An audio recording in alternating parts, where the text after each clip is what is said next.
আসসালামু আলাইকুম, ডক্টর মোহাম্মদ জাহাঙ্গীর কবির বলছি। প্রিয় দর্শক, আশা করি সবাই অনেক ভালো আছেন।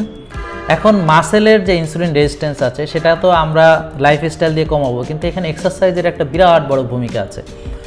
প্রথমত, যদি আমার মাসেল মাস বেশি থাকে, আমার যদি মাসেল মাস অনেক বেশি থাকে, তাহলে আমি অনেক বেশি সুগার আমি ঢুকাতে পারবো মাসেলের ভিতরে। কিন্তু দুঃখজনক হচ্ছে যাদের ইনসুলিন রেজিস্ট্যান্স থাকে, যাদের কর্টিসল লেভেল বেশি থাকে, ইনফ্লামেশন থাকে, দুশ্চিন্তা থাকে, তাদের মাসেলটাকে আবার বডি খেয়ে ফেলে উল্টা। মানে মাসেল তো একে তো হচ্ছে যে মাসেল তার সুগারটাকে খাচ্ছে না, কারণ হচ্ছে যে তার ইনসুলিন রেজিস্ট্যান্স গ্রো করেছে মাসেলের ভিতরে, মাংসপেশির ভিতরে ইনসুলিন রেজিস্ট্যান্স গ্রো করাতে সে আর সুগারটা নিচ্ছে না। তো সুগারটা না নিতে পারলে তার জ্বালানি হিসেবে সুগার ব্যবহার করার কথা, কিন্তু এখন তার মানে তার জ্বালানি সে পাচ্ছে না, 50% কম পাচ্ছে, পেলে মাসেলগুলো দুর্বল হয়ে যাচ্ছে।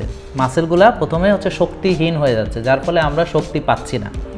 একটু দর্শক একটু মনোযোগ দিয়ে শুনুন, প্রয়োজনে আবার দেখুন ভিডিওটা, খুবই গুরুত্বপূর্ণ কথা। তাহলে ডায়াবেটিস রোগীদের প্রধান কমপ্লেইন হচ্ছে আমরা শক্তি পাই না।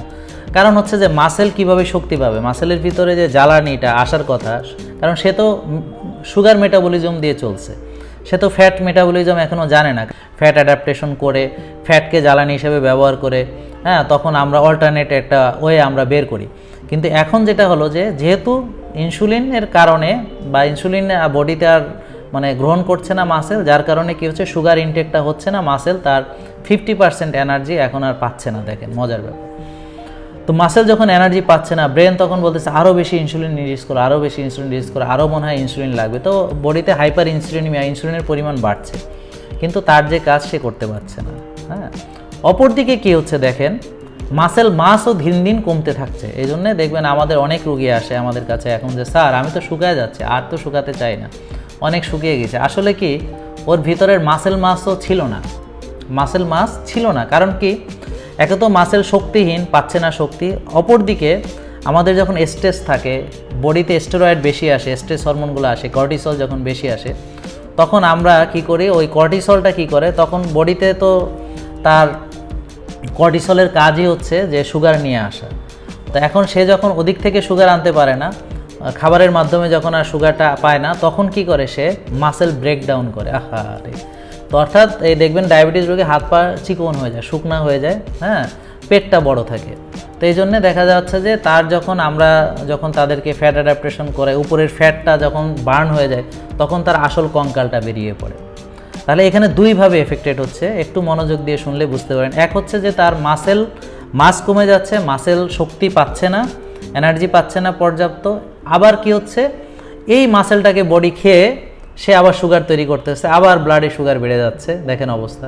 সো ইনসুলিন আরও বডিতে দরকার, ডিমান্ড করছে, ইনসুলিনও আরও আসছে, হাইপার ইনসুলিনিমিয়াও বেড়ে যাচ্ছে, ইনসুলিন রেজিস্ট্যান্সের আরও বেশি ইনসুলিন রেজিস্ট্যান্স হয়ে যাচ্ছে। মানে একটা ভিশিয়াস সাইকেলের মতো, এটা থেকে মনে হয় বেরোনোর কোনো উপায় নেই, কিন্তু আসলে উপায় আছে। সেটা নিয়ে আমরা কথা বলবো। তো এবার দেখেন, মাসেলের ভিতরে যদি এই জিনিসটাকে আমরা চেঞ্জ করতে চাই, যে আমি যদি মাসেল মাস বাড়াতে পারি বাই এক্সারসাইজ, তাহলে এক্সারসাইজ করলে কি হয় জানেন, যে আমি যে ধরেন এই যে এক্সারসাইজ করতেছি, যখন আমরা বেশি এক্সারসাইজ করতে পারবো, তখন মাসেলের যে দরজা দিয়ে গ্লুকোজ ঢোকে, অর্থাৎ GLUT4 যে পাথওয়েটা, এটা এমনিতেই ওপেন হয়ে যায়। সাধারণত ইনসুলিন যখন তার রিসেপ্টরের সঙ্গে বাইন্ড করে, তখন এই GLUT4 পাথওয়েটা ওপেন হয়।